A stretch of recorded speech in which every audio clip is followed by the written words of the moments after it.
Le schéma régional de cohérence écologique veut favoriser la biodiversité, notamment en créant des zones humides et en reboisant des espaces.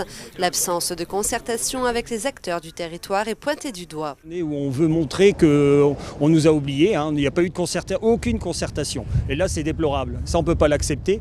Et que c'est un dossier qui est déposé, mais où on ne peut même pas s'exprimer. Moi, je suis venu avant le 15 décembre voir en mairie de Dunkerque, où on n'avait même pas le registre pour y mettre des annotations. Et ça, le cahier de doléances, il doit être accessible. Et ça, c'est quand même grave qu'on n'ait pas mis le cahier pour signer ces remarques. Si le projet est mis en place, les exploitations agricoles risquent d'être menacées. On est fortement touché sur le canton de Gravelines et Bourbourg. Les deux cantons sont très fortement touchés en zone verte et zone humide. Très fortement. Alors, les répercussions que ça va avoir, c'est aujourd'hui une moins-value sur les territoires agricoles, une très grosse moins-value. Aujourd'hui, aucun avenir pour nos jeunes demain. C'est pas avec du boisement ou des zones humides qu'on va nourrir le territoire.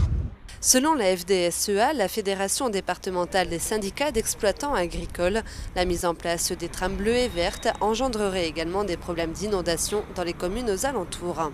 Et c'est-à-dire que pour ne pas inonder Dunkerque demain ou d'autres villes, on y mettra de l'eau sur nos campagnes, quel que soit. Mais ce qui est plus dramatique là-dedans, c'est que des grandes villes vont être inondées aussi. Si on n'inonde pas Dunkerque, mais on va inonder d'autres villes et villages.